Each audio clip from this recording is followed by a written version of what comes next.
back as promised. Chat, I think I'm cooked. I think I'm I think I'm cooked. Well, I can push through with the story time.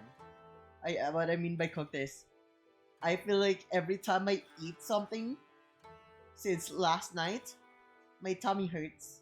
I don't know why. It's just kind of surprising, right? I didn't know what the frick happened to me, but every time I eat something, I ate burger yesterday. My tummy hurt. I ate. What did I eat for breakfast? I ate something. I can't remember what it. I ate more burgers for breakfast. My tummy hurt. Um, and then for dinner I ate pizza. My tummy hurt. Like, dude, am I doomed? I ate a little bit of pancit canton versus instant noodles. My tummy hurt. Like, what is the safe food for me right now? I don't know what's causing it. It hurts kind of bit, just a quite a tiny bit. It's like squeezing my tummy a tiny bit. Ah.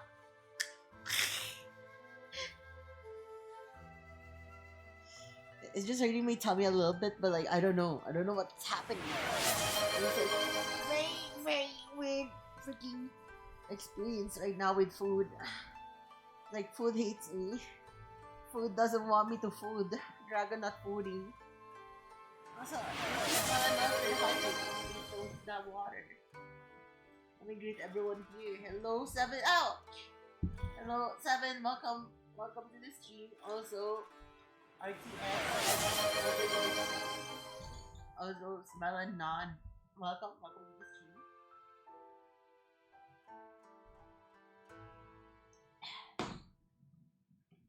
I don't think I'm dehydrated. I think I've been drinking quite a bit of water.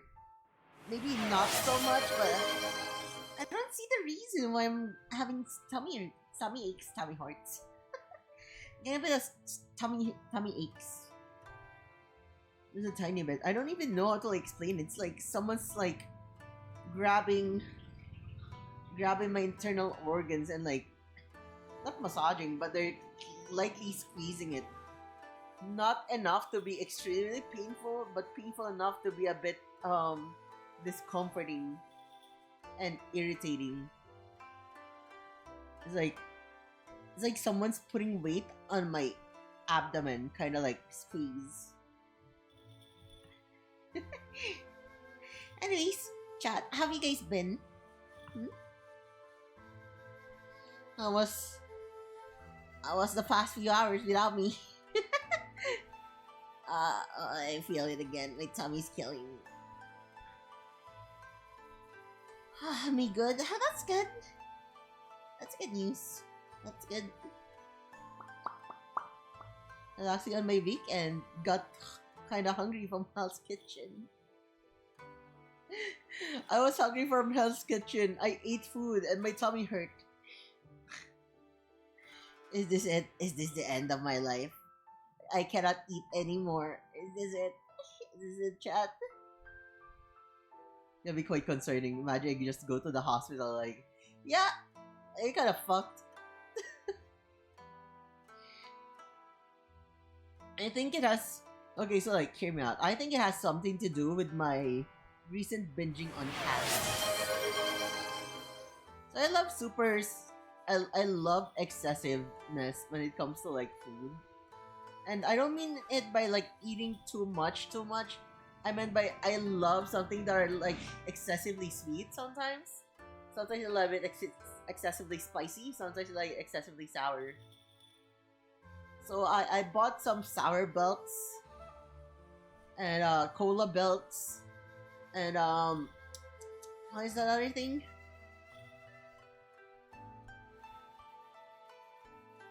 What does the kiss do? It gives you a kiss. It's a kiss redeem. So they give me a chin rum. So I love, and I also love excessively sour things, right? So I had like sour belts and sour strings, silly strings. And then I added extra malic acid into it. So malic acid is like citric acid, but instead of like the flavor lemon. Ah. Thank you for the kiss redeem, RTS. Here's your kiss. Mwah. Thank you, thank you. There you go. Also, as I was saying though, I think it has something to do with me adding like a huge amount of malic acid into my sour gummies. And I kind of like been dieting on it even though I haven't eaten anything. I've been binging on it. So maybe it's the excessive amount of like sourness in my snacks that kind of fucked up my stomach. I know I'm having like digestive problems ever since. Because it started when I just started snacking on sour gummies the entire time. Like I had like a time where I didn't eat breakfast and I was just like munching on sour gummies while watching um Netflix for like hours. Then when I came to dinner, it's like, oh, let me eat this. Come. Tummy hurt. No. It's like a cycle. Like ever since I've had those gummies, my stomach is kind of like mega fucked. Like that happened. But like I'm alive. Just hurts a bit though. This is also the case from yesterday. We were supposed to have the story time yesterday, but my stomach hurt, and I kind of like moved it today. And I'm like, my stomach hurt, but like I don't want to like move it again to a different day, and I wanted to get it out of my way, and I want to like have fun reading story times. It's been a while. I can't remember the last time I've ever read a bedtime story. I think it's gonna be fun. I'm kind of just relaxing myself because it kind of hurts a tiny bit to sit down. So I'm just like in the bed. You can't see my bed. There it is. I'm in the bed. I'm just in the bed. Just chilling. Just vibing. I felt so comfy.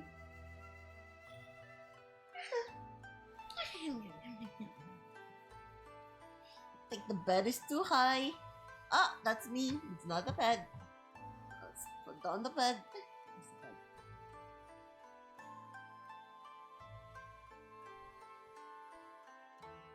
There you go.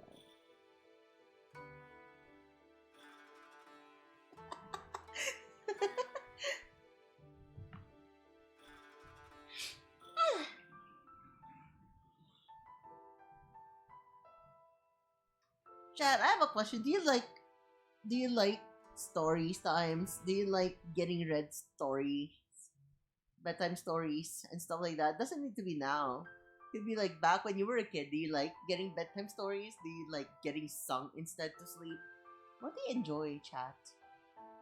How do you like it? What is the most comforting feeling for you to fall asleep? I mean the most comforting experience for you to fall asleep.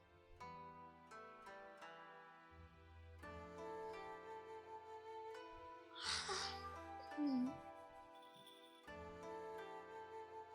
Hmm?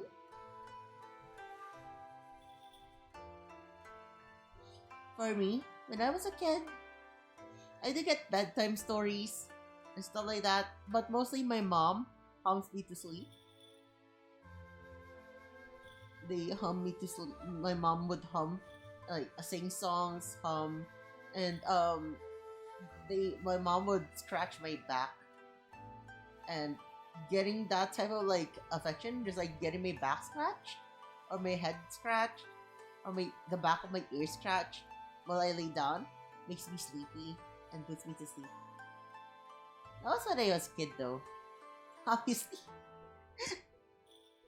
And it's like one of the most comforting experiences for me. But some people actually enjoy bedtime stories. So I'm quite curious. Is anyone here a fan or fond of bedtime stories?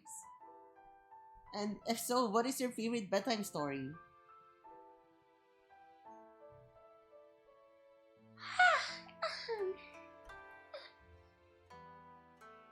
I look so shit face.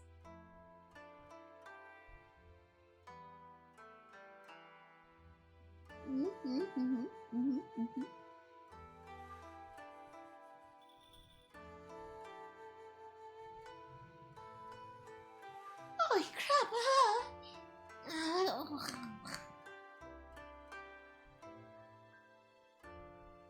My body's collapsing. What's happening to me? I feel like I have no energy, even though I had coffee. I had, I didn't really had way too much sleep. I had 4 hours in the morning, and then at noon, what time did we end stream? 4? 3:30? 4? And then I went to take a nap in my parents' room. We passed out at 5. Woke up at 8, so I should have had 7 hours of sleep in total. And holy crap, I feel it in my guts.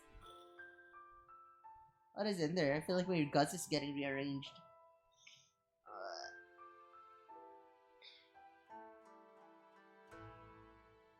Stomach hurt. Anyways. Holy crap. This freaking tummy pain persists. I'll probably have it checked after 2 to 3 days. Maybe 2. We'll see. I will have to get my laboratory checked and stuff like those. Like, might as well when I go to the hospital, get it checked up or something.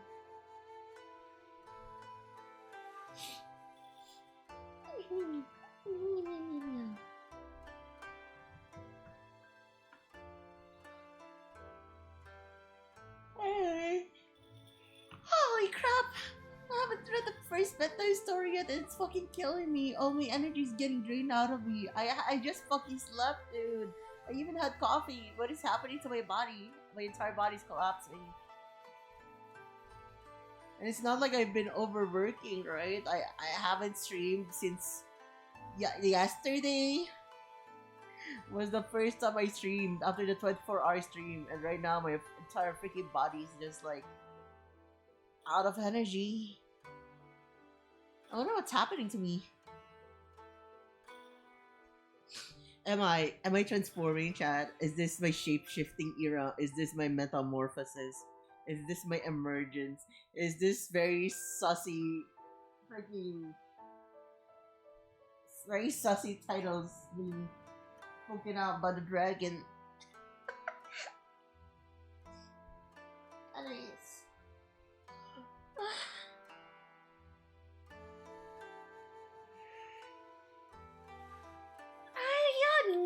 Yawning. Chat, in a scale of 1 to 10, how contagious are my yawns? Are my yawns making you guys sleepy?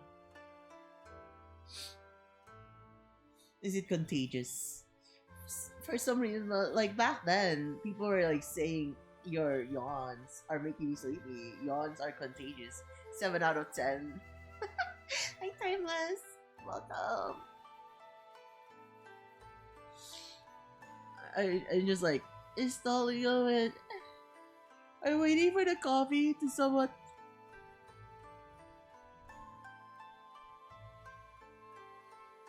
Hark! My ass a bit.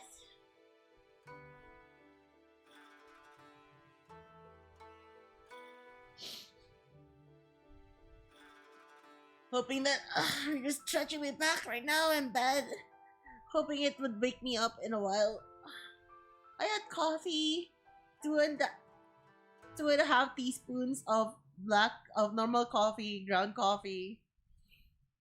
It's not from pure cocoa beans. It's like the one that's like from packets. 2 scoops of that, and then I had a UCC 3-in-1 or something. Freaking mixed. Had half of it is milk.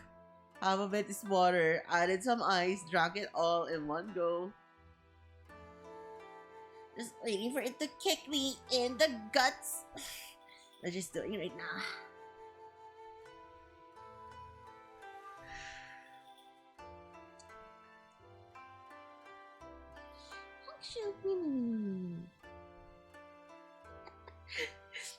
You might be thinking, why does Ray have a bed behind her? You know, a lot of VTubers would have an ASMR screen. We don't. This is the bed. This is my ASMR bed. This is the bed I'll use whenever I do ASMR from now on. With a tight budget, but we'll sort it out. We'll make it work. We have a bed. We're comfy. Mm.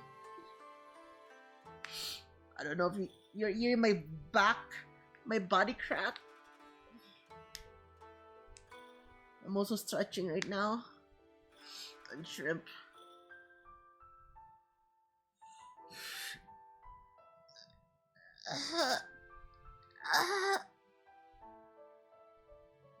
God, my back hurts so much.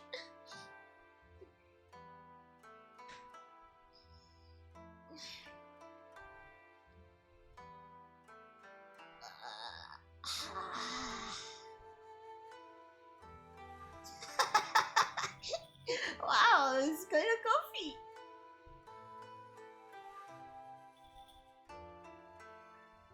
You know what? I'll sit upright after stretching my back a bit.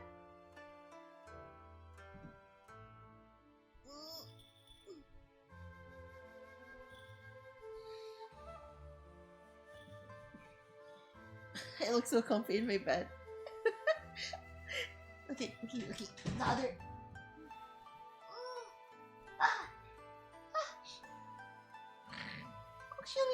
Me.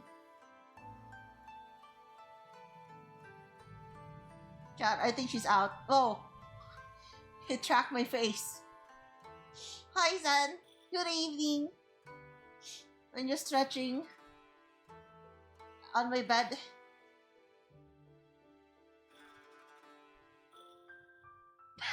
I look so dumb. This angle looks so dumb. It's just like, yo, what's happening? Yeah, it's a bed. It's the same bed we used during Rickathon. A lot of memories were shared in this bed. From way back. Approximately 10 months ago. I remember, chat, to those who don't know, this was like given to me during the first time that I passed out on stream. Like, you can't keep like falling asleep on stream. You can't do that. It's like, yeah, give me a bed or something. And then Mr. Manager just like gave me a PNG of a bed, and I've been using it every now and then. It's a disclaimer, right? Like, what happened to Ray? Oh, you know, I just fucking passed out. I have the bed with me. Just in case my own... I was like talking to Lando, right? Like, the entire freaking Storytime SMR is also part of Rickathon. Like, my Donathon last year, during my birthday.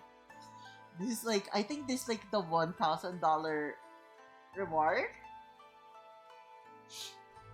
Funnily enough, we haven't finished. It's been a year and I haven't finished the other ones that are lower than it. But we're making progress. This is me trying to complete the freaking thing. Anyways, as I was saying, right?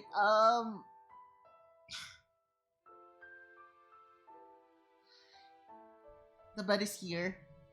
I passed out on stream, and then we were just like playing old VODs on the background while I'm just like laying in bed.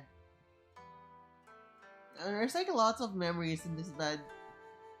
Funny ones, actually. I'm just like yapping and like kind of shit face, EP as hell. Back then, my streams were kind of like out of my streams were kind of crazy back then. Literally no schedule at all. I stream whatever the fuck I want. Currently, I still stream whatever the fuck I want, but at least we have stream schedules.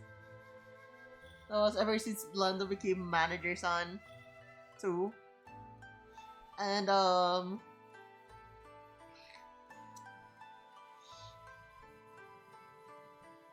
ADHD, like I fucking forgot what I was saying.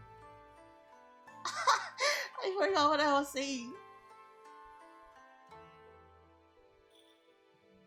I'll remember it, chat, don't worry. I'm smart. I'm smart.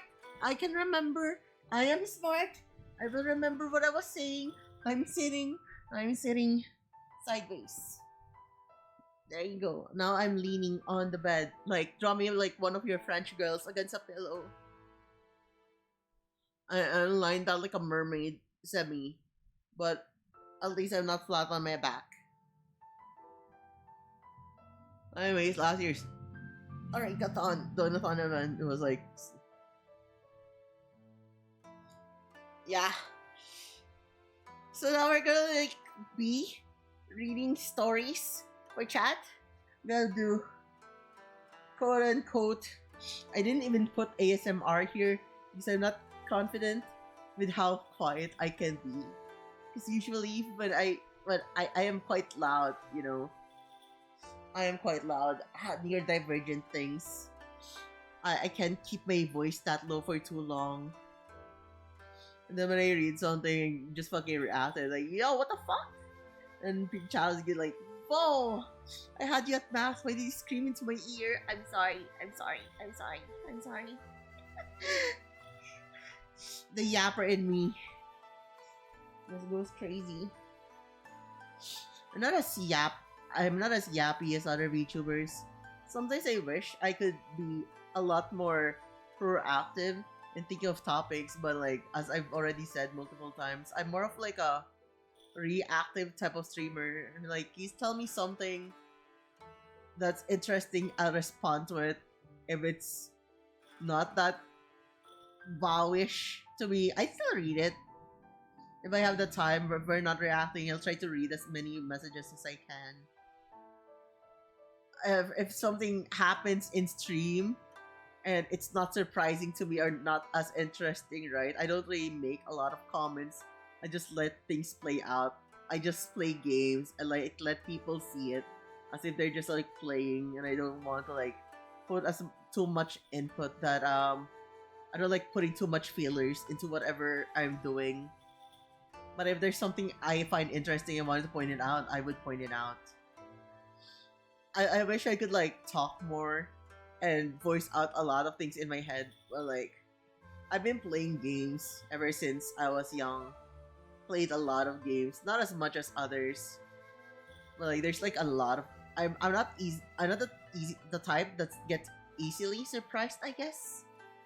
So it takes a lot to like make me like get my mouth open, make me yap about certain things, especially when it comes to games. It needs to be something that's kind of like wowish, or like something that's kind of like I guess it can be philosophical, or like I need to deconstruct what another character is doing for me to explain why they're doing such a thing, why they approach it, what is going through their mind, and I kind of like analyze. Oh, what is this person doing? Is this like a trauma response kind of thing? It's like how I roll. I'm not much of like I'm a yapper, but I just mostly yap a lot more when I'm getting engaged and like see something interesting. So I'm really happy whenever like I get to see someone like say something interesting, like, oh, I didn't see it that way before. But look at it this way. What if it's like this instead? And I just go like, oh, I can yap for hours just going like that. I enjoy it when I go into collabs and my collab partners would just like say a topic, and then it would like trigger my brain to like, oh, I need to talk something about this. I think this like interesting as well. Yeah. So I also enjoy segments like Am I the Asshole, right? Because it's quite interesting, intriguing in a way when we get to like see those type of like stories, and we get to like explain what is happening there, what is up with that kind of thing, you know? Enemies, oh, boom, boom, boom, boom. Chat, let me ask you this question. Do you want to go straight into story reading, or are there any things that you want us to like react to first before we go into story time? Chat, what do you want? Do you want straight off just go into reading story time, Or do you want a small reaction segment first? Truck has been sold. Democracy manifest. Hi, Pi. Welcome. Oh, me back. Itchy. Cha, do you want some reactions? You can put some in the reacts submission channel.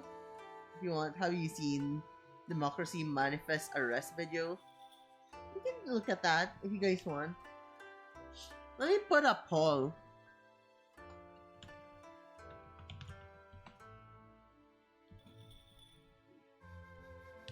What do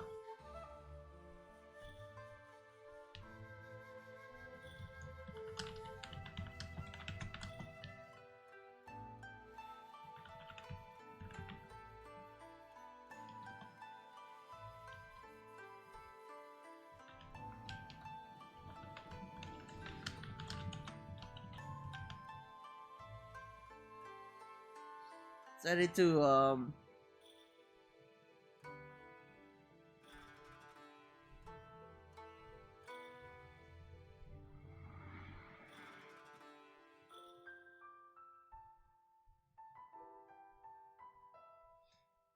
set up the poll because we are going to an ad break that's like 5 minutes long.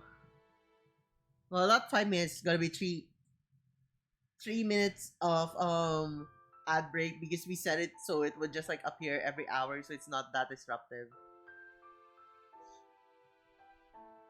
Chat, you can vote what we do right now. You wanna do a little bit of reactions first, or do you just wanna go straight into story time? Poll is up. Poll is up. Voting, voting, voting. You got 5 minutes to put on your polls.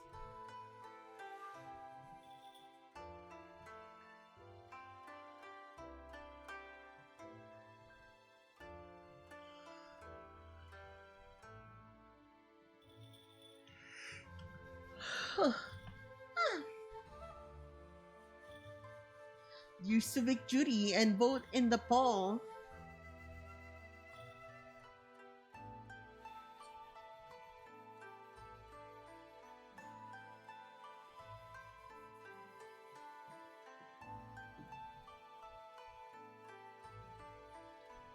I think Manisantu is passed out.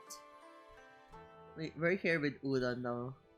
I think Orlando's kind of like just dead in the bed. Dead in the bed. You know, passed out. Probably tired. Probably passed out. Is what I'm guessing. I think. 'Cause he hasn't replied to me.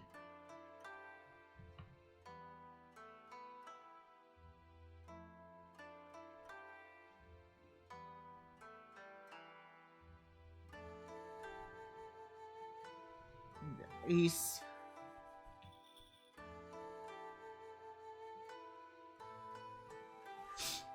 holy shit, I hope he's okay. He hasn't replied. I think he's just like I actually think he's passed out. Burb, where are you? Burb.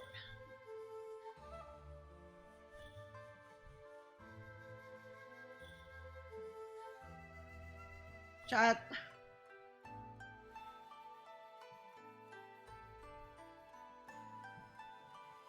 Yeah, wait, voting reacts first, then story.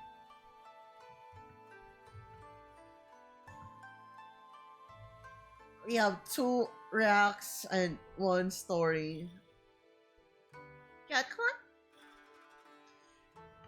Well, anyways, we're only reacting to like whatever has been put here. We're not like going straight up, just like keep on reacting to for an hour. We're just like, you know what? Maybe this will wake me up. Hopefully, this will wake me up. I feel like this would wake me up. Maybe this is exactly what we need to like get in the groove, you know?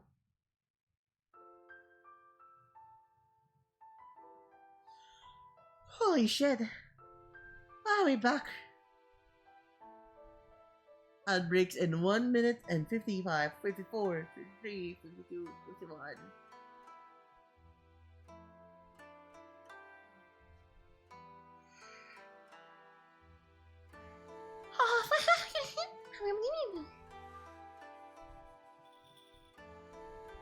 Dirgy of the EPs.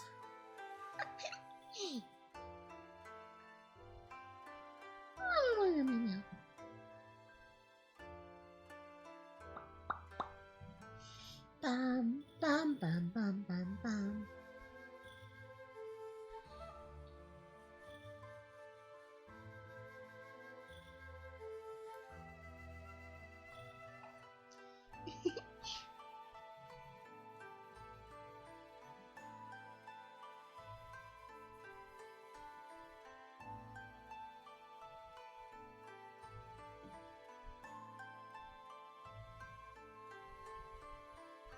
Okay. 50 seconds left. Dude, I can't believe it. Like, the freaking poll is ending faster than the ad break. It's a 3-minute ad break. The delays between like the announcement and the actual ad break is just insane.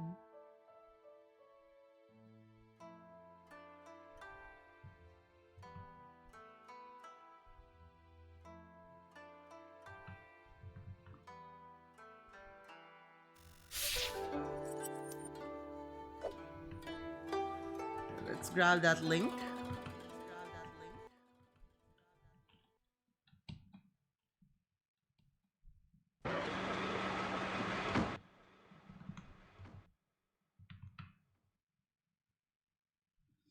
Alright, chat. We are looking at this one thing before we hop on to we were gonna look at this thing before we hop on to story time. Okay, let's go. Democracy Manifest. What is this?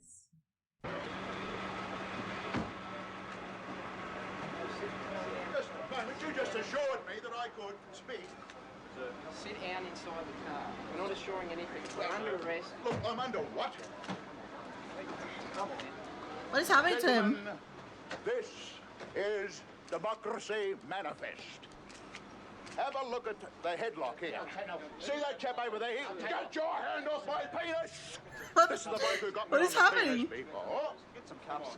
Why did you do this to me? Hop in the car. Get some cups. For what reason? What is the charge? Eating a meal? A succulent Chinese meal? A succulent Chinese meal. Nice headlocks up. Oh. Yes. I see that you know your judo well. Good. Dude, is this guy high? He has to be high, right? What's he talking about? And you, sir, are you waiting to receive my limp penis? How dare get your hands off me. No, we've only got one cup. Ta-ta and farewell. So I guess getting in the car. One cup, look. They've been broken. Dude, he has to be freaking high. He's just funny. What is happening? Surely he's not getting detained out of like for no reason, right? And then someone just drops the line, right? That's the funny part. He is. He's actually just getting detained for nothing. He's just getting detained. That's it. He's just getting detained. He didn't do anything wrong. The freaking cops just saw him eating his succulent Chinese meal, and now he's going to get detained. There was a reason, but he made a show out of it. I'm pretty sure. I see. That was actually kind of funny though. Maybe he made the scene. Maybe he made the scene inside, and it was being extremely disruptive. He seems so obnoxious the way that he's like just screaming during his detainment. So maybe he's like the entitled type of bitch.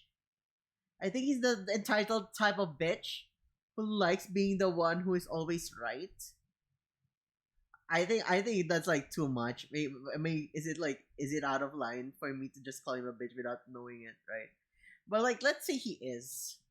Maybe he's the entitled type of bitch who's just like he started mouthing off inside the place, and he just like made a scene out of everyone there, inside everyone, like trying to be extremely obnoxious, very disruptive inside the establishment. They called for the cops. He wouldn't come out properly and slowly. He wouldn't like comply. And then I'm guessing this is like, what country is this?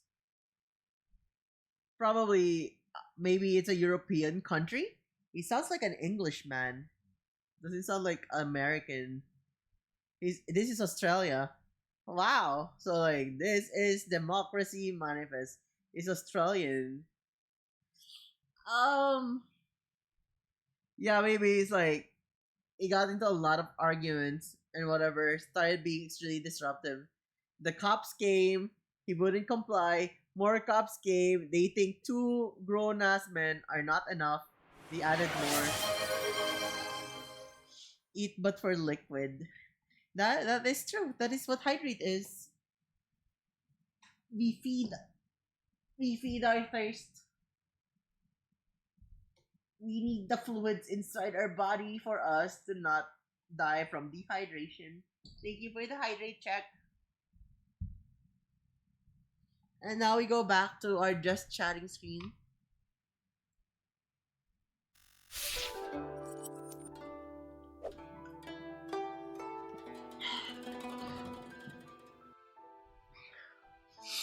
Back into the bed we go. Alright, chat. Are you guys ready? Are you guys ready for some story time?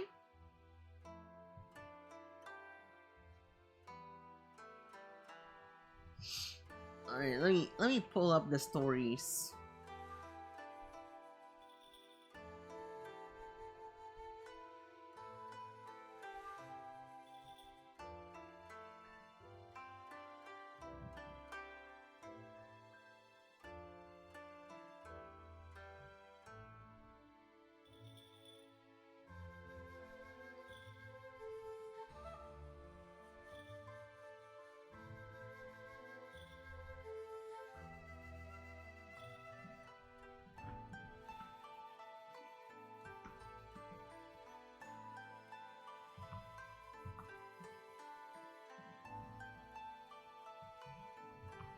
Alright, chat.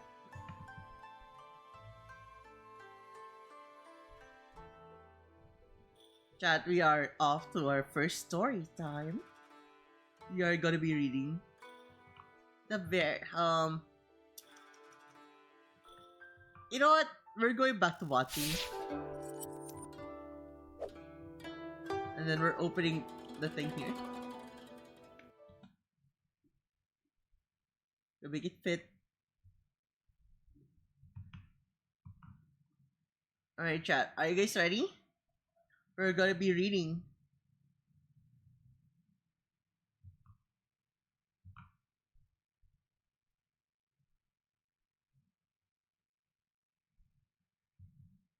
Alright, chat.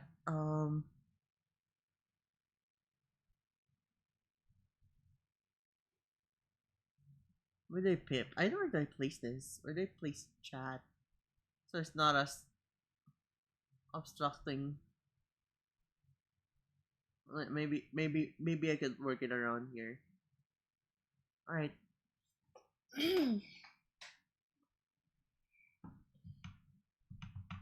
You don't have music in the background.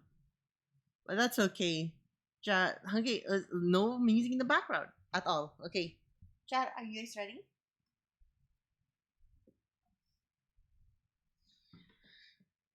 Let's go. First story for tonight is The Very Hungry Caterpillar by Eric Carle.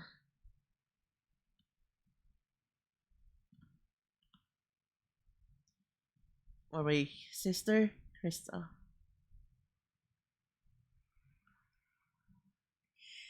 In the light of the moon, a little egg lay on a leaf. One Sunday morning, the warm sun came up and popped out of the egg came a tiny and very hungry caterpillar.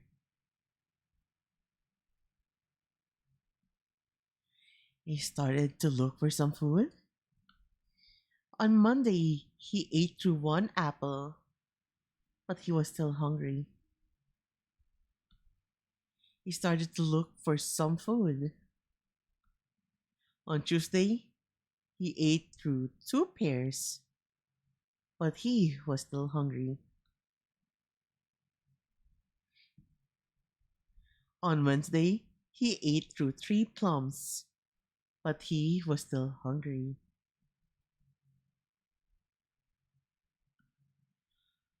On Thursday, he ate through 4 strawberries, but he was still hungry. On Friday, he ate through 5 oranges, but he was still hungry. On Saturday, he ate through 1 piece of chocolate cake, 1 ice cream cone, 1 pickle, 1 slice of Swiss cheese, and 1 slice of salami, 1 lollipop, 1 piece of cherry pie, 1 sausage, 1 cupcake, and 1 slice of watermelon. That night, he had a stomachache. The next day was Sunday again. The caterpillar ate through 1 nice green leaf, and after that, he felt much better. Now he wasn't hungry anymore, and he wasn't a little caterpillar anymore. He was a big, fat caterpillar. He built a small house called a cocoon around himself. He stayed inside for more than 2 weeks. Then he nibbled a hole in the cocoon, pushed his way out, and he was a butterfly. The end. That's a pretty cute story, don't you think? It's actually my first time reading this one. Wow. Alright, chat, we're reading the next one. Chat, it's like a long time classic. Oopsies.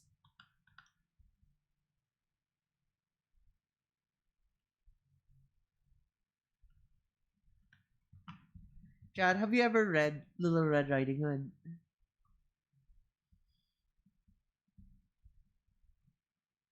When it is a very, very how do I say it? It's a story that's always been like known by a lot of people already. But here we are.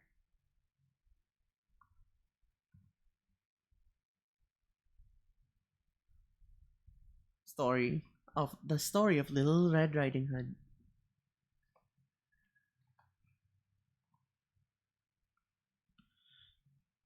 Once upon a time, there was a girl called Little Red Riding Hood. She lived with her mother in a village near a forest. One day, Little Red Riding Hood went to visit her grandmother. She took a basket of food with her. On her way, Little Red Riding Hood met a wolf. "Hello," said the wolf. "Where are you going?" "I'm going to visit my grandmother who lives in the forest," explained Little Red Riding Hood. The wolf ran to her grandmother's house. He went inside and locked her in a wardrobe. He put on her nightgown and got into her bed. A little later, Little Red Riding Hood came to the house. She knocked on the door, then went inside. Little Red Riding Hood went over to grandmother's bed. "Oh, Granny, what big ears you have," she said. "All the better to hear you with," answered the wolf.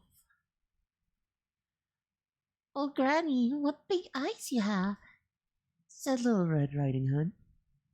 "All the better to see you with," replied the wolf. "Oh, Granny, what big teeth you have," said Little Red Riding Hood. "All the better to eat you with," said the wolf. "Help!" shouted Little Red Riding Hood as she realized that there was a wolf in her grandmother's bed. She ran out of the house. A woodcutter was nearby. He heard Little Red Riding Hood scream and run to the house. The woodcutter hit the wolf over the head. The wolf ran away, and Little Red Riding Hood never saw him again. The end. Well, this is like a lot. There's a very tame version compared to like the original ones that I've read back then. Also, sorry for forgetting to like mention hi Toaster Lord, welcome. Um, this is a lot tamer than the old versions that we got to see back then. Like the one that I read when I was a kid, right, was a lot more violent. There's like two versions. One is with the huntsman, where the huntsman shot the wolf and killed it. The other one is actually a lot more insane, where the wolf was eating, right? Freaking axed the wolf, and then I think they put a lot of like freaking rocks inside its tummy or something, and then he fell into the well and drowned. So he got freaking chopped. He got freaking annihilated like that. He got chopped off by a woodcutter. This was just like no eating, bonk. Just got bonked. That was extremely same. Duckly duckling. Hi Ricey, welcome. We're doing our pretty much kind of like ASMR-ish reading session right now. Welcome, you're just in time. You are just in time. Hi, hi. Alright, chat. Here we go to our next story.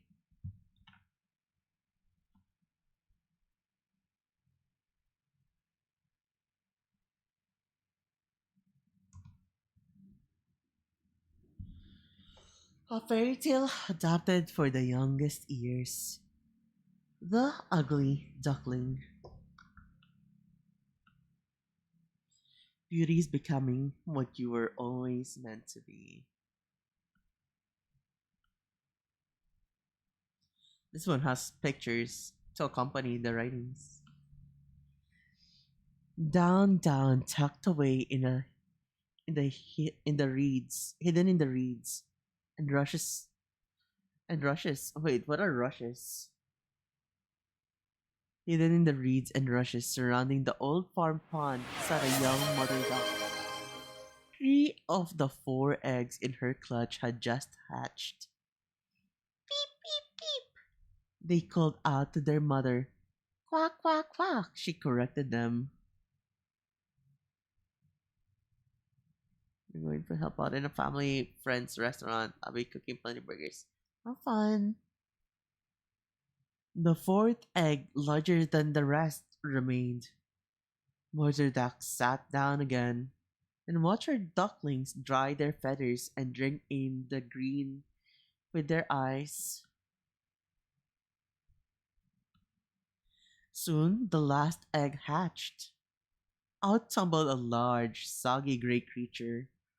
Mother Duck was surprised by its appearance and said, "Oh my! You are ugly for a duckling." Even though the duckling was ugly, Mother Duck loved him just the same. She felt sorry for saying such a thoughtless thing and told him so. "Hoo hoo hoo," said the ugly duckling to his mother. "Quack, quack, quack," she corrected him. Mother Duck led her brood to the pond's edge. The ugly duckling saw his reflection in the water and noticed how different he was from his brothers and sisters. He wondered if he really was ugly after all. Mother Duck followed. Mother Duck quacked, "Follow me, darlings, and do as I do." With that, she plunged into the water and came bobbing up again, then swam around in a circle. One, two, three pretty ducklings and one ugly duckling did just the same. The family swam together, dipping and diving under the water to find food. And also because it was fun, Mother Duck was pleased to discover that the ugly duckling was the most graceful swimmer of all her children and told him so. Look at him go. What is happening? Why is the chick running? Mother Duck introduced her brood to the farmyard. The three pretty ducklings were accepted at once, but the ugly duckling was not. A proud pig said, "That one has dull gray feathers and black feet." A fuzzy chicken said, "He's so big, he's so sure to eat more than his share." A snubby horse said, "He certainly is ugly for a duckling." Mother Duck said, "Let him be, he's the best swimmer of all my children." Still, the farmyard animals would not accept the ugly duckling, and one by one turned away from him. Oh, the ugly duckling said to his mother, "I'm ugly for a duckling, but maybe I'm not a duckling at all. I'll go into the world and find out what kind of bird I am." He waved a loving farewell to his family and flapped over the fence and into the wetland beyond the farm. He soon heard the arf arf arf of a hunting dog and hid himself low in the grass. The dog sniffed him out and growled, "What kind of bird are you?" "I'm a duck," said the ugly duckling hopefully. "You're no duck, half the dog, and you're no goose either." "What kind of bird am I?" asked the ugly duckling. The dog, who only hunted ducks and geese, didn't stay around to answer. For the first time, the ugly duckling was glad for his gray feathers and black beak. His differences had just saved his life.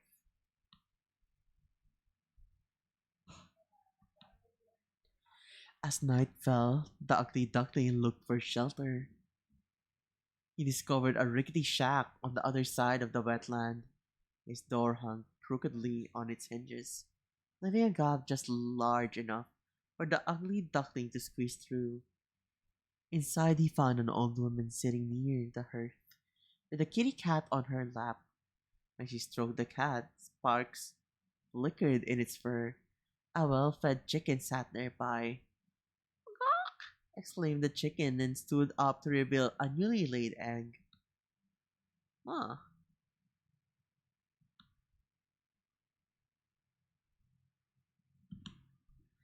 the cat and hen discovered the ugly duckling the next morning. Said the cat, "I make the old woman happy because my fur makes sparks." Said the chicken, "I make the old woman happy because I lay eggs." Then they both asked, "What can you do?" The ugly duckling answered, "I can do anything that will make the old woman happy, but I know how to make myself happy." The ugly duckling told them how wonderful he felt when he swam and dived in the water. The chicken and the cat both thought the ugly duckling was foolish for wanting to get wet, and said so. The ugly duckling replied, "I think you do not understand me. I will go into the world and find others who would like to do the same things I do." The ugly duckling came upon an empty pond at the edge of the forest. The water was cool and fresh, so he made the pond his home. He spent his days swimming and diving until the forest leaves turned from green to gold. It was a happy but lonely time. It's getting bigger and bigger and bigger. One cool autumn evening, he saw an astonishing sight. A flock of beautiful white long-necked birds flew over the golden leaves and across the autumn sky. The ugly duckling had never seen birds like this before. He cried out to them, "Hoo, hoo!" But they were too far away to hear him. The ugly duckling sighed aloud. "Oh, if I were a bird like that, how wonderful would it be?" Days and nights became colder and colder, and the pond began to freeze. The ugly duckling kept swimming, But eventually the poor bird was frozen fast.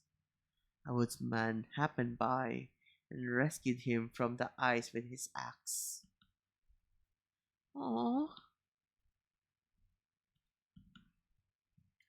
The woodsman carried the ugly duckling to his hut in the forest. His wife wrapped the bird in blankets and placed it near the hearth, while his son and daughter tended the fire. It sure is ugly for a duckling, said the wife. I don't think it's a duckling, said the woodsman. It is still a young bird, and its feathers are changing. We will know what it is by spring. Whatever it is, cried the children, it's moving. The ugly duckling, startled by his surroundings, jumped out of the blankets and up onto the dinner table. He flapped his wings, spilled the milk, and overturning plates and bowls.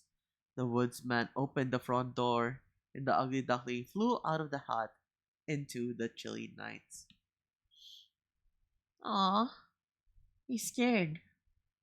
Oh, what did you find there? The ugly duckling survived the bitter winter alone, but he was not without help. The woodsman taught his children to watch over the bird from afar and protect it from the cold. They left food near trees and bushes. They built stick shelters. The children watched the ugly duckling grow and change.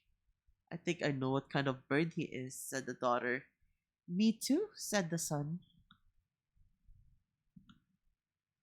In time, the sun began to warm the ground. White snowdrifts gave way to tender green sprouts. The lonely pond thawed, and the ugly duckling returned to swim and dive as before. This time, though, the pond was not empty. The beautiful white long-necked birds he had seen last fall were swimming gracefully on its surface. The ugly duckling could tell they loved swimming and diving as much as he did. He decided to join them. After all, no one knew the pond better than he. As he neared the water's edge, he saw his reflection. What he saw astonished him. He had to look twice. Instead of an ugly duckling, a beautiful, white, long necked bird.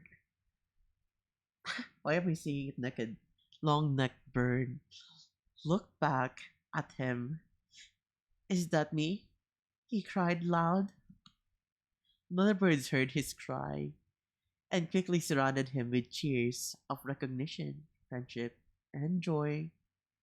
The woodsman's children had followed the ugly duckling to the pond. That bird sure was ugly for a duckling, said the daughter.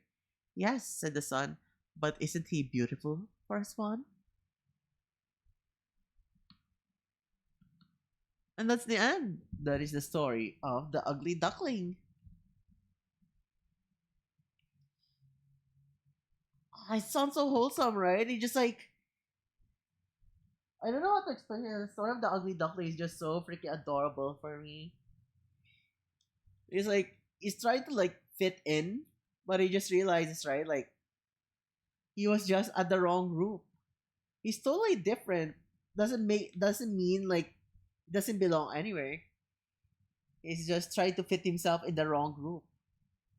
But eventually he found his place, right? Everyone has their place in the world. Like this like pretty much kinda like it's just very, very wonderful to like see there will always be other people who are willing to help you. There will be people who would reject you, but right, like in life, you're bound to find friends. You're bound to find someone that would accept you despite your differences. People who would like help you grow to your fullest potential, watch you grow, watch you change, and it will be a wonderful experience and a magical one as well.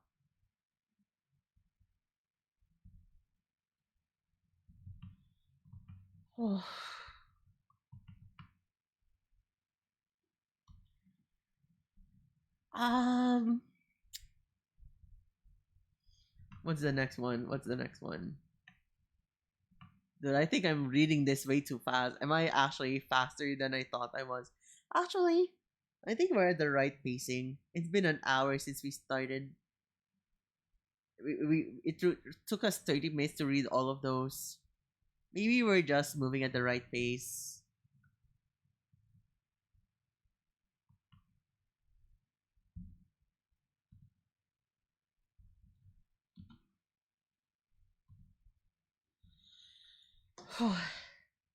Let's have a short breather though. Our next story will be Jack and the Beanstalk. Chad, have you ever read the story of Jack and the Beanstalk back then? You know, it's kind of insane. They just they're just assuming or just like making not really doesn't really mean anything, right? Whether you read it or not, we're still freaking reading it.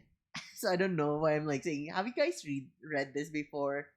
You know, I just like enjoy the experience reading it together. Jack and the Beanstalk. What was my favorite childhood story? Chad, what is your favorite childhood bedtime story? I'm actually quite curious. Is there any? Is there anything that you guys actually had enjoyed back then? Has there been a favorite story?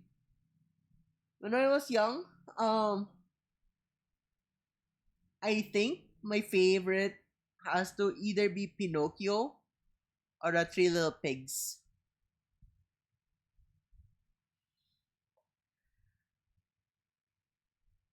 I don't know why Pinocchio, but I really enjoyed Pinocchio when I was younger. The Three Little Pigs as well.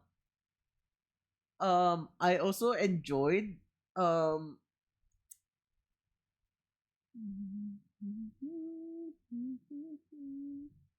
I think I also enjoyed Snow White. I mean, not Snow White. I think I enjoyed. I'm partial to the Little Prince. So I think that doesn't count much as a children's story. It's still a children's story. Just it is quite deeper from like a baby to understand. It's still a children's story if you want, right? You can still read it. It would just take them a longer time for them to like understand. It was something that we had to read when we were in high school. Yeah, that's the thing, right? It had a deeper meaning to it and stuff like that. Got scared of baobabs though. What is baobabs?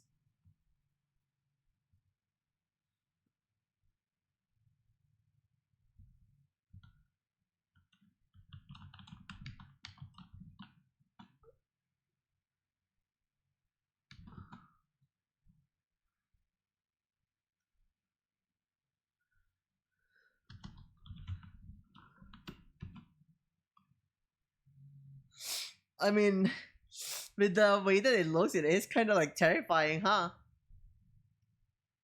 It looks like a monster with an open mouth and just you can just like fall into it and it would chew you up. If you were looking at it like that when you were a kid, right? It actually is kind of scary to look at.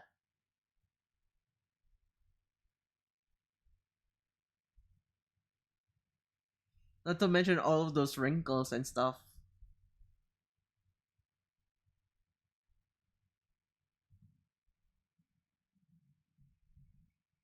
All right, we will be reading Jack and the Beanstalk, and we're gonna have a short tea break afterwards.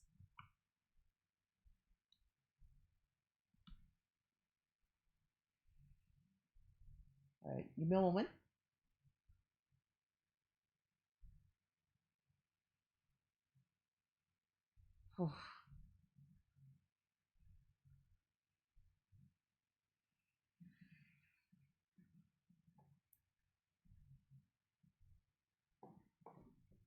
Let me take a better seating position. I could position myself better in front of the microphone.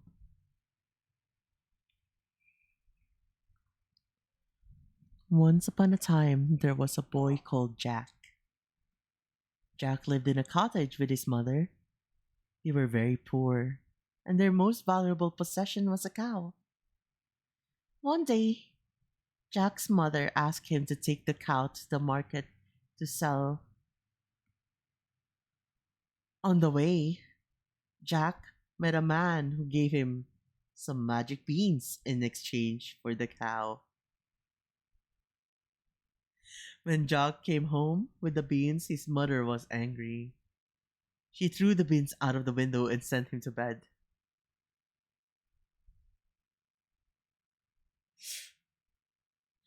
I'd hate to like interject during this freaking reading, but dude, you'd understand how freaking expensive a freaking cow is.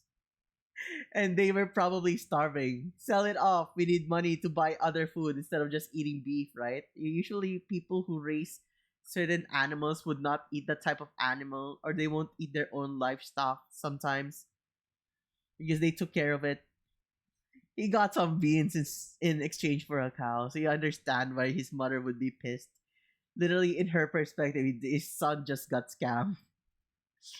Anyways, moving on, going back to the story. The next morning, Jack looked out of the window. A giant beanstalk had grown in the garden. Jack decided to climb the beanstalk. It was so tall it went right up to the sky and through the clouds. When Jack finally reached the top, he saw an enormous castle.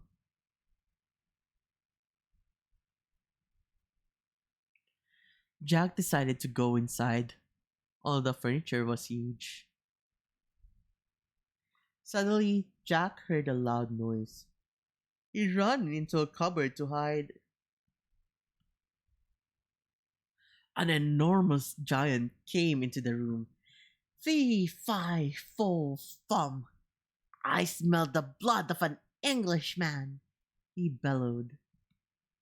The giant sat down at the table. On the table was a hen and a golden harp. Lay, said the giant. The hen laid an egg. It was made out of solid gold. Sing, said the giant. The harp sang. The giant fell asleep. Jack jumped out of the cupboard and took the hen and the harp. As Jack ran, the harp cried, Help, master! Help! The giant woke up and called, Fee, fi, fo, fum, I smell the blood of an Englishman. He chased Jack to the top of the beanstalk. Jack climbed down the beanstalk and the giant followed him. As Jack got to the bottom of the beanstalk, he shouted, Help! Jack's mother came out with an axe.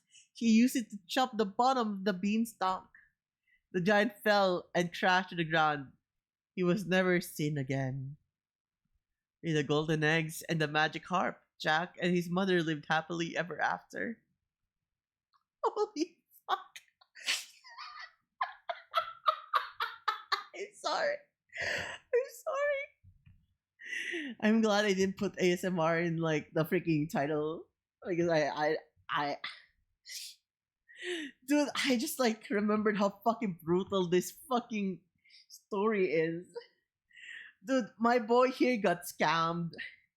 He got it was his freaking cow was sold for like quote unquote magic beans.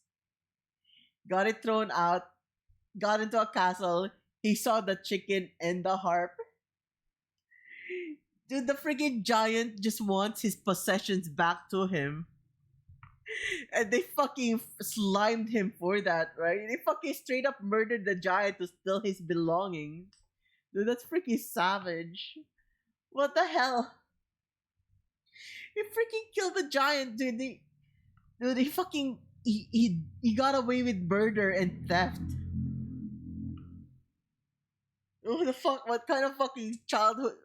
What kind of children's storybook is this?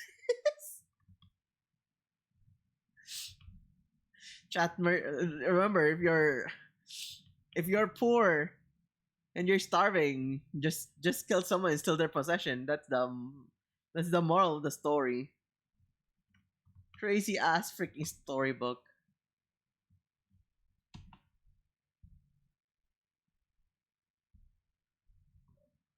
Alright, chat, we have the story of the gingerbread man.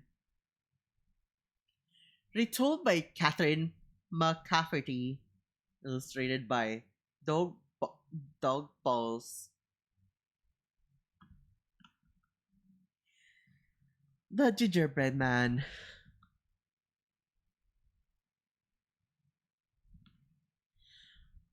It has two. I can't read Spanish though.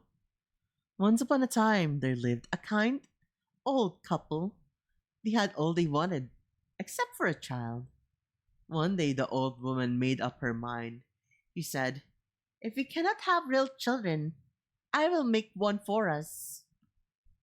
The afternoon, the old woman made a rich dough. She shaped a gingerbread man and put him on a tray. After baking the gingerbread man, the old woman trimmed him with white icing and candy. What a sweet, perfect child, she thought. He came to life. But children are full of surprises, and so was the gingerbread man. Suddenly he came to life, jumped off the tray, and began to run. The old woman and the old man chased after the gingerbread man who sang, "You can run and run as fast as you can. You can't catch me, I'm the gingerbread man." Before long, a cat saw the gingerbread man. "He will make a tasty meal," thought the cat. "Oh, gingerbread man," purred the cat, "do stop for a visit." But the gingerbread man just ran and sang, "You can run and run as fast as you can. You can't catch me, I'm the gingerbread man." The cat dashed after the couple, who chased after the gingerbread man.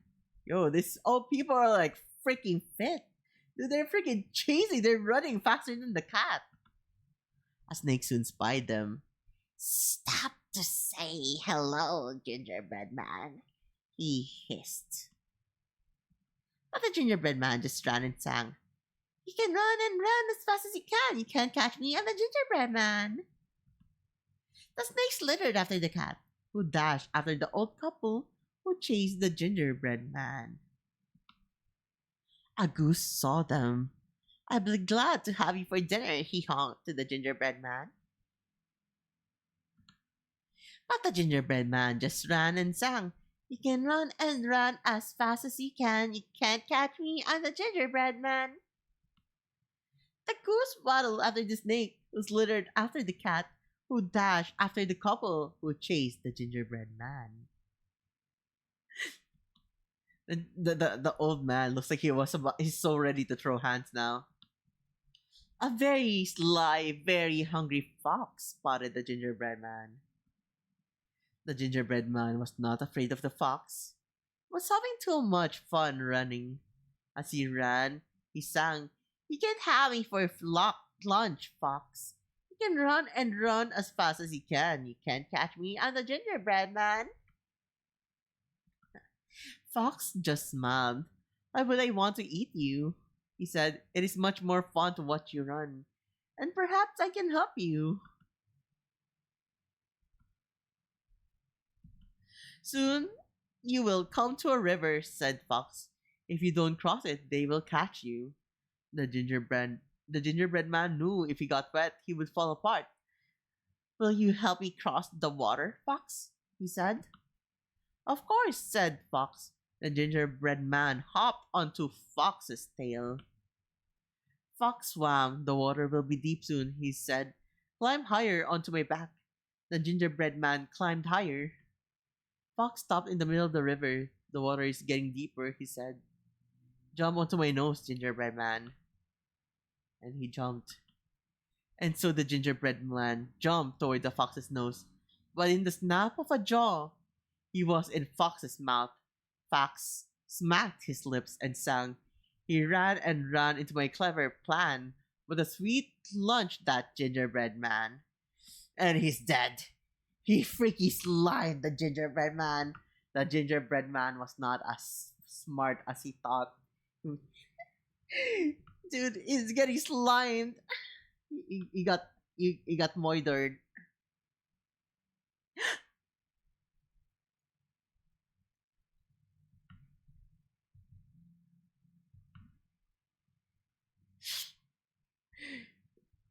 Mm.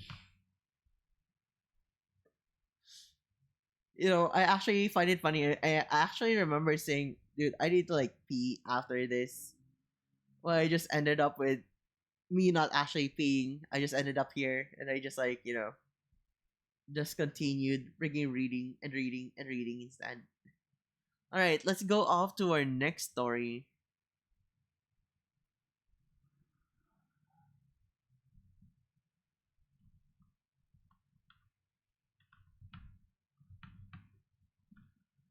Whoops, whoopsies. I don't know. Hi, Jerry. Welcome. Okay, boys and girls, it's time for the Three Little Pigs. No, let's just read it normally. Let's stop with the freaking mommy voice. My stomach hurts. Once upon a time, there lived three little pigs. One day, they decided to leave home and build houses of their own. The first little pig thought the straw would make a good house. He built the house very quickly, and he was very pleased with it. That looks very pretty for a house made of straw. The second little pig thought that sticks would make a fine house. He built the house very quickly, and he was very pleased with it. The third little pig thought that bricks would make a strong house. It took him a long time to build the house, but he was very pleased with it. One day, a big bad wolf came along. He's got the freaking mafia vibe walking there. It's like making his powerful strides. He saw the first little pig in the house of straw. Little pig, let me come in. He snarled. Not by the hair of my chinny chin chin, cried the first little pig. Then I'll huff, and I'll puff, and I'll blow your house down, growled the big bad wolf. So he huffed, and he puffed, and he blew the house down. The first little pig escaped and ran to join his brother in the house made of sticks. The big bad wolf followed the little pig into the house made of sticks. Little pig, let me come in, he snarled. Not by the hair of my chinny chin chin, cried the second little pig. Then I'll huff and I'll puff, and I'll blow your house down, growled the big bad wolf. So he huffed and he puffed and he blew the house down. The two little pigs escaped and ran to join their brother in the house made of bricks. The big bad wolf followed the pigs to the house made of bricks. Little pig, let me come in, he snarled. Not by the hair of my chinny chin chin, cried the third little pig. Then I'll huff and I'll puff and I'll blow your house down, growled the big bad wolf. He huffed and he puffed, but the house was too strong. He could not blow it down. This made the big bad wolf very angry. He climbed onto the roof of the house so he could crawl down the chimney. The big bad wolf was in for a big surprise. The third little pig had been cooking a big pot of stew, and splash! The wolf fell right into the pot.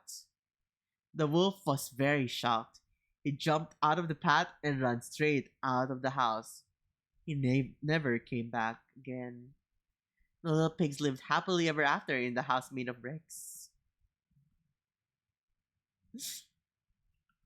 I know this is English, right? But not by the hair on my chinny chin chin. Dude, he's got TP hair, chin chin, a chin chin. Anyways. Oh. The original one is the fucking wolf fucking died. He got cooked alive in that freaking pot. But here at least he got to run away, right? He got to run away at the very least. Chat, it's time to take a quick pee break. Nah, actually, we got time. We got time to read another story, I think, before we go into a pee break. We have the time.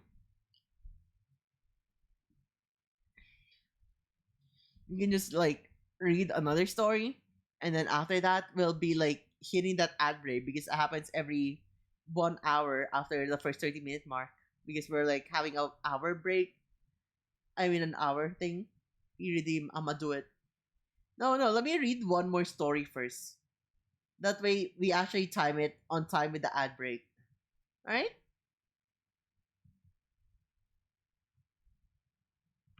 Alright, chat. We are reading the next story. We are reading The Cat in the Hat. Oh, Dr. Seuss. It's an old one. Ding ding ding. I can read it all by myself. Beginner books by Dr. Seuss.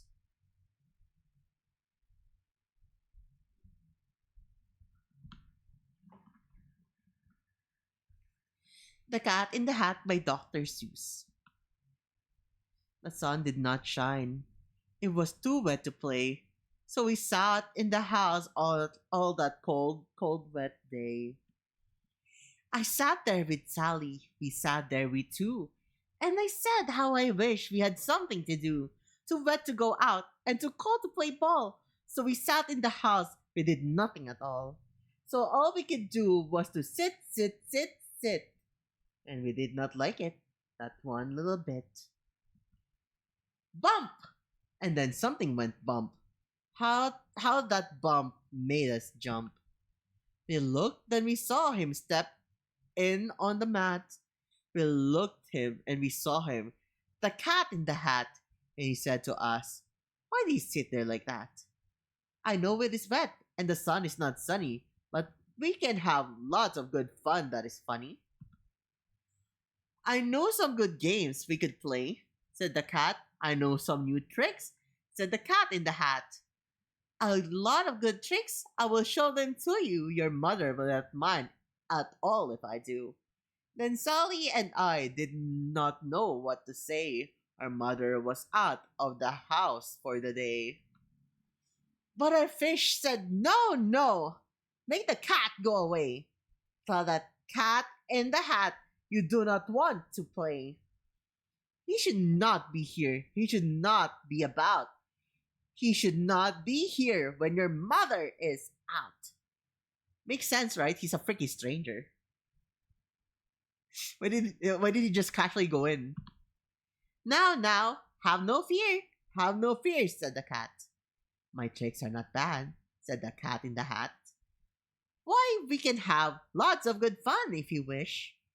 What a game that I call Up, Up, Up with the fish." "Put me down," said the fish. "This is not fun at all. Put me down," said the fish. "I do not wish to fall." "Have no fear," said the cat. "I will not let you fall. I will hold you up high, and I stand on a pole with a book on one hand and a cup on my hat. But that is not all I can do," said the cat. Look at me now," said the cat, "with a cup and a cake on the top of my hat. I can hold up two books. I can hold up the fish and a little toy ship and some milk on a dish. And look, I can hop up and down the ball on the ball. But that is not all. Oh no, that is not all. Look at me. Look at me. Look at me now. It's it is fun to have fun, but you have to know how. I can hold up the cup and the milk and the cake. I can hold up these books and the fish on a rake. I can hold the toy ship and the little toy man. And look, with my tail, I can hold the red fan. I can fan with the fan as I hop on the ball, but that is not all. Oh no, that is not all. That is what the cat said. Then he fell on his head. He came down with a ball from up there on the ball, and Sally and I we saw all the things fall. Like a freaking tongue twister, huh? It's a nursery rhyme type of storybook. And our fish came down too. He fell into a pot. He said, "Do I like this? Oh no, I do not." "This is not a good game," said our fish as he lit. "No, I do not like it, not one little bit." "Now look what you did," said the fish to the cat. "Now look at this house, look at this, look at that. You sank our toy ship, sank it deep in the cake. You shook up our house, and you bent our new rake. You should not be here when our mother is not. You get out of this house," said the fish in the pot. "But I like to be here. Oh, I like it a lot," said the cat in the hat to the fish in the pot. "I will not go away. I do not wish to go." "And so," said the cat in the hat, so, "I will show you another game that I know." And then he ran out, and then, fast as a fox, the cat in the hat came back in with a box. A big red wood box. It was shut with a hook. "Now look at these tricks," said the cat. "Take a look." Then he got up on top with the tip of his hat. "I call this game Fun in a Box," said the cat. "In this box are two things I will show to you now. You will like these two things," said the cat with a bow. "I will pick up the hook. You will see something new. Two things, and I call them Thing 1 and Thing 2. These things will not bite you. They want to have fun." Then out of the box came Thing 2 and Thing 1, and they run to us fast. They said, "How do you do? Would you like to shake hands with Thing 1 and Thing 2?" And Sally and I did not know what to do, so we had to shake hands with Thing 1 and Thing 2. We shook their two hands, but our fish said, "No, no. Those things should not be in this house. Make them go. They should not be here when your mother is not.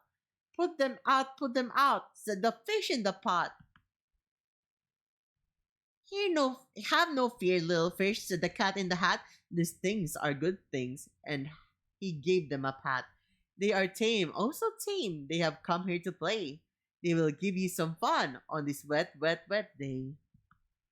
"Now here is a game that they like," said the cat. "They like to fly kites," said the cat in the hat. "No, not in the house," said the fish in the pot. "They should not fly kites in a house. They should not. All the things they will bump, all the things they will hit. Oh, I do not like it, not one little bit." Then Sally and I saw them run down the hall. We saw those two things bump their kites on the wall. Bump, thump, thump, bump down the wall in the hall. Thing 2 and Thing 1, they run up, they run down. On the string of one kite, we saw Mother's new gown. Her gown with the dots that are pink, white, and red. Then we saw a one kite bump on the head on her bed. Then those things run about with big bumps, jumps, and kicks, and with hops and big thumps, and all kinds of bad tricks.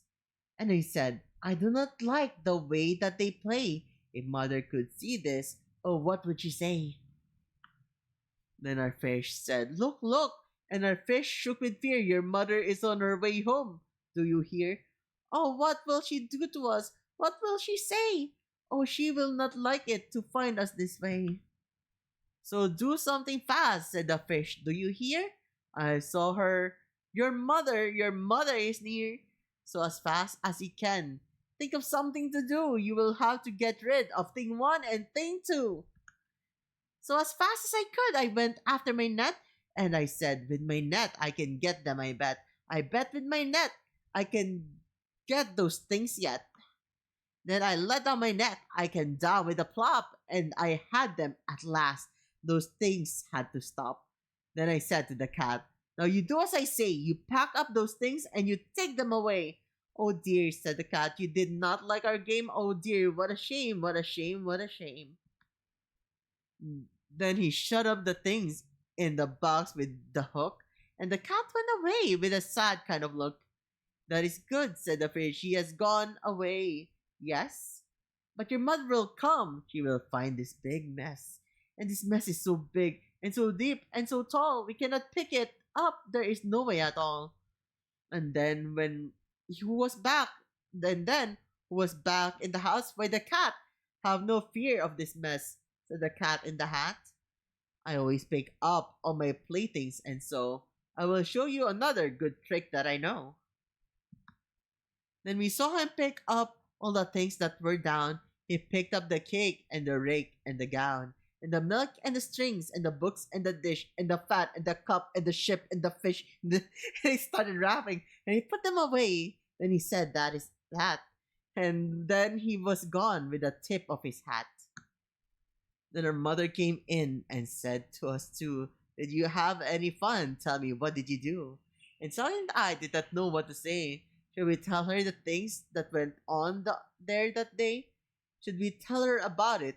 Now, what should we do? Well, what would you do if your mother asked you? And that is the end of Cat in the Hat Chat. Uh-oh, I read for too long. I skipped the bathroom break. We have 20 seconds left. I shall return. BRB. BRB.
Mama, mom.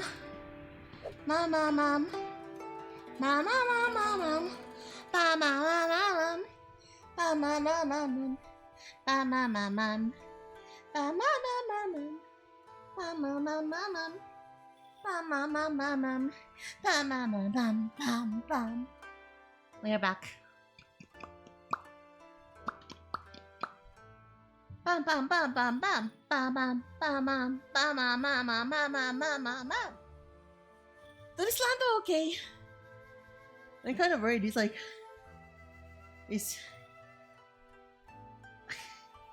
I think his stream screen has been blocked for like, I don't know, 3 hours. Should I call him, chat? Should I call Lando? A part of me is like, maybe he's sleeping, but like, maybe there's something happening over there. Like, he needs to be woken up. I don't know. You like, should I call him? Wait, should I try calling him?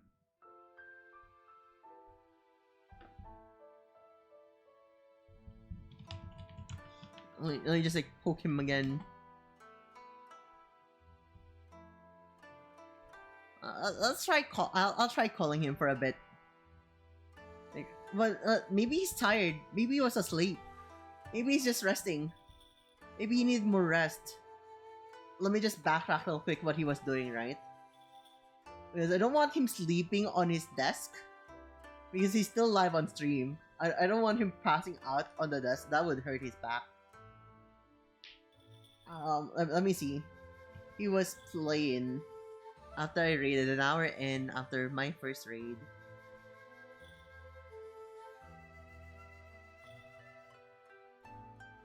I raided message 347.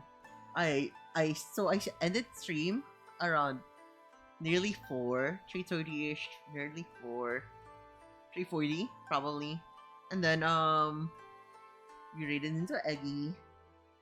After an hour, around 4:40ish, he started streaming. I passed out. I slept until 8, so I had an additional 3 hours of sleep.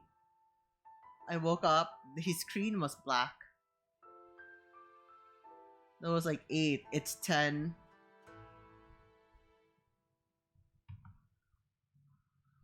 Yeah, I'll let him rest for a tiny bit more. It would hurt his brain if we just wake him up instantly. I'll read 2 more stories, then I'll probably try and call him.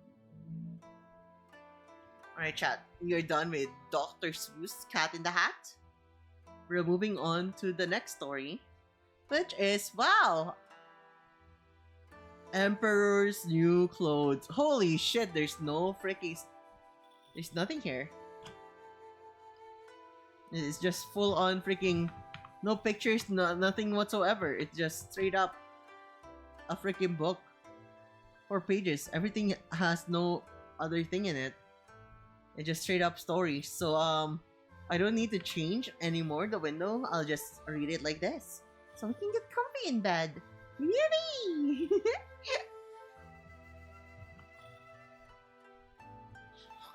I can just lie down now and just bring the microphone onto my mouth. Mama, mama, mama, mama, mama, mama, mama, mama, mama. Right. Let me just hear the stream first though. I want to make sure that I'm not echoey. Or like you can't hear much of the noise.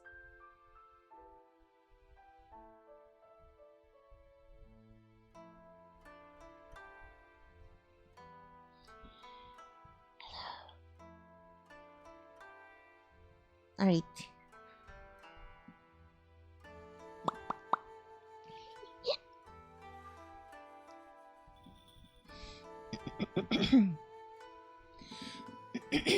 Alright, we'll start reading. Our next story is The Emperor's New Clothes.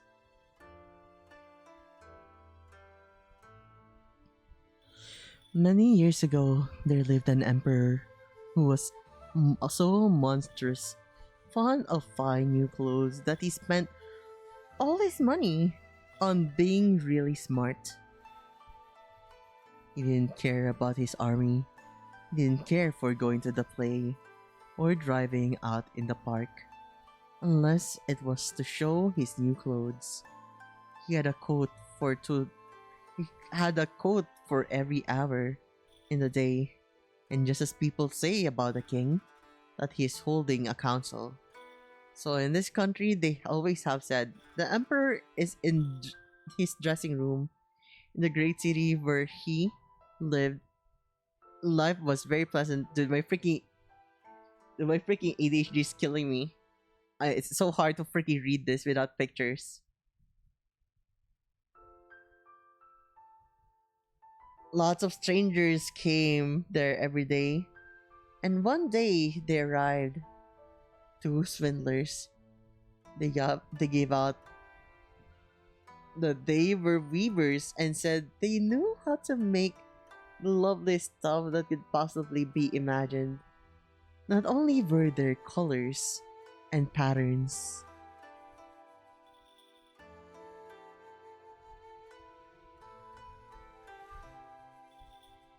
I can highlight it. Holy shit, this is a life changer. Patterns extraordinarily pretty. Happy International Women's Day. Thank you, Aiden. Wait, is it actually International Women's Day? I don't even know. We're just having some story time, quote unquote, not so much ASMR, but still sort of like a bit of like a ASMR, I guess. Welcome, welcome. Welcome to the stream.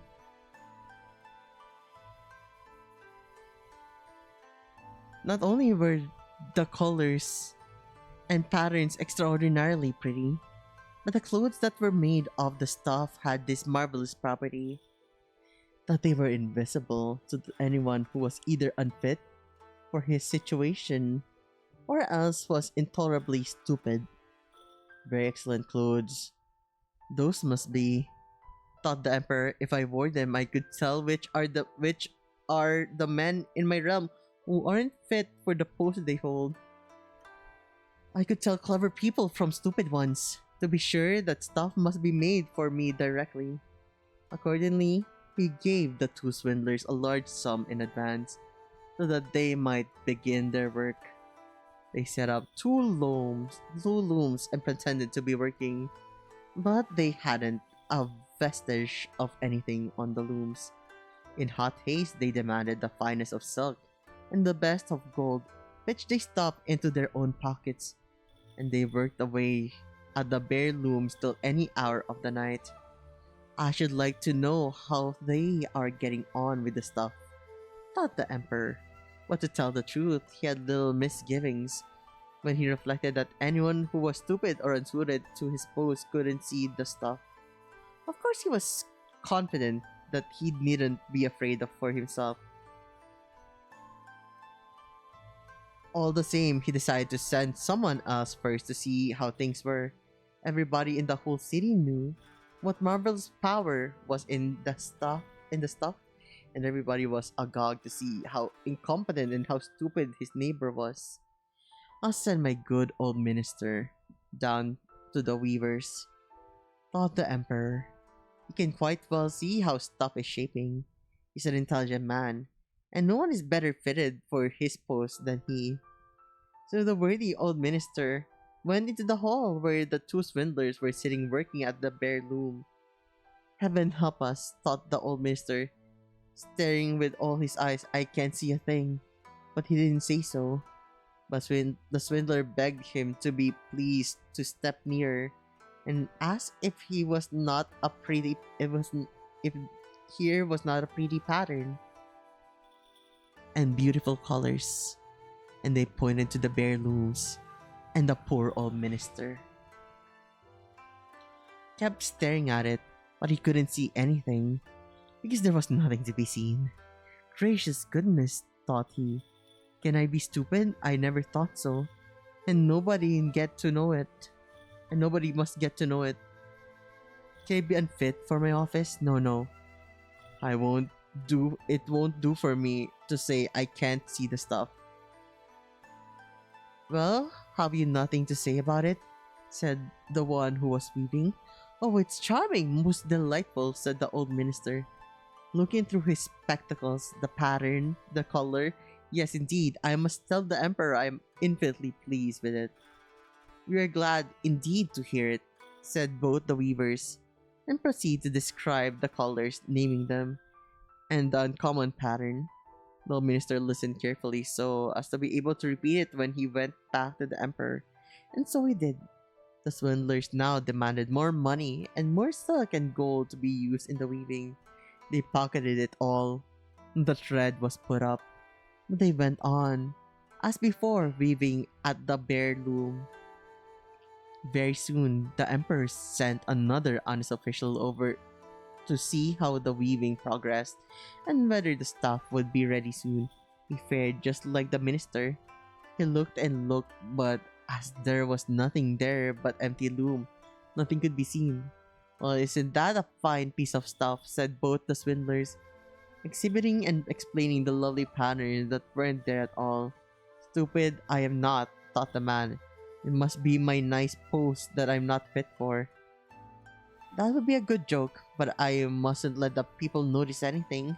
Whereupon he praised the stuff which he couldn't see, and assured them of his pleasure in the pretty colors and exquisite pattern. Yes, it is positively sweet. He told the emperor everybody in the city was talking about this, talking of the splendid stuff. At last, the emperor decided to see it.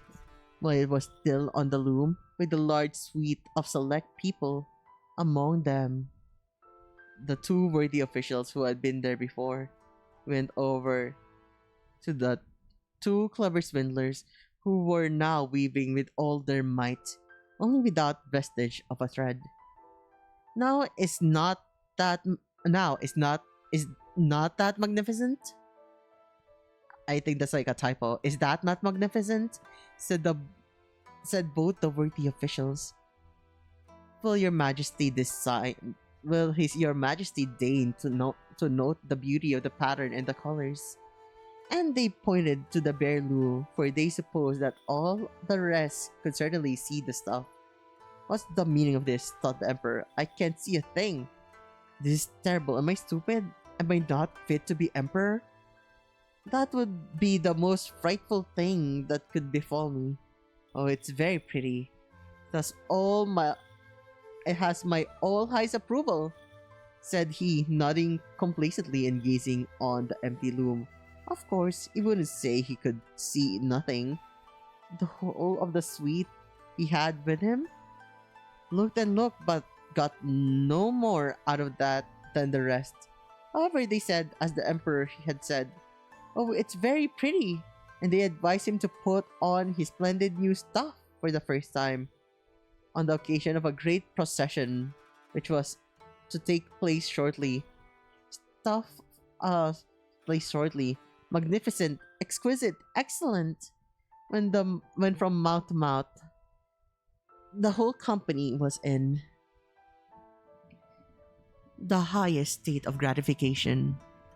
The emperor gave each of the swindlers a knight's cross to hang in his buttonhole, and the title of gentleman in weaving. The whole night, previous to the morning on which the procession was to take place, the swindlers sat up and had upwards of 16 candles lit. People could see they were hard put to it to get the emperor's new clothes finished. They pretended to be taking stuff off the loom. They clipped with the scissors in the air, they sewed with the needle without thread, and finally they said, "Look now, the clothes are finished." The emperor with the noblest of his personal attendants came thither, thither, thither himself. Each of the swindlers raised an arm in the air as if holding something up and said, "See, here are the hose. This is the coat. This is the mantle," and so on. It is as light as a spider's web, where you think you had but nothing whatever on. But that is, of course, the beauty of it. Yes, said all the attendants, but they couldn't see anything, or there was nothing to be seen. Will your imperial majesty be graciously pleased to take to take off your clothes, said the swindlers. We can then put the new clothes upon you here, before the large mirror. The emperor took off all his clothes, and the swindlers behaved as if they were handing him each piece of the new suit, which was supposed to have been made, and they put their hands about his face and pretended to tie something securely. It was a train. The emperor turned and twisted himself in front of the glass. Heaven, how well it fits! How beautiful it sets, said everyone. The pattern, the colors, it is indeed a noble costume. They are waiting outside with the canopy which is to be borne over your majesty in the procession, said the chief master of the ceremonies. Very well, I am ready, said the emperor. Doesn't it set well? Once more he turned about in front of the glass that it might seem as if he was really examining his finery. The lords in wanting, who were to carry the train, fumbled with their hands in the direction of the floor as if they were picking the train up. They walked on, holding the air. They didn't want to let it be noticed that they could see nothing at all. So the emperor walked in the procession under the beautiful canopy, and everybody in the streets and at the window said, Lord, how splendid the emperor's new clothes are! What a lovely train he has to his coat! What a beautiful fit it is! Nobody wanted to be detected seeing nothing. That would mean that he was no good at his job, or that he was very stupid. None of the emperor's costumes had ever been such a success. But he hasn't got anything, said a little child. Lord, just hark at the innocent, said its father. And one whispered to the other what the child said. The little child there says, he has got nothing. He hasn't got anything on. Why? He hasn't got anything on. The whole crowd was shouting at last, and the emperor's flesh crept, for it seemed to him they were right. But all the same, he thought to himself, I must go through the procession. So he held himself more proudly than before, and the lords in waiting walked on the bearing train, the train that wasn't there at all. You got mind game, chat. You got freaking mind gamed. He got annihilated, dude. He's fucking cooked. He's so cooked.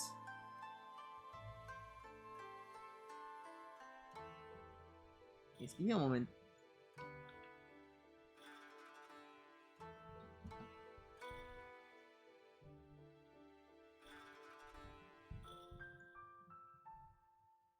Stomach hurts.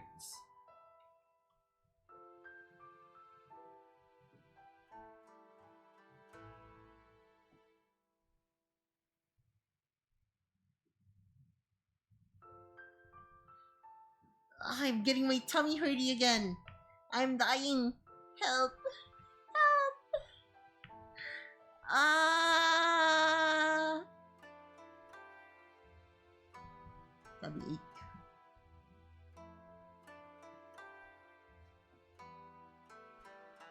Thank you for the head pat. My tummy ache is killing me so much, dude. Freaking killing me. I think it's time for me to try and wake up Lando. I'm getting a bit worried he still hasn't like woken up yet. It's just there. Give me a moment.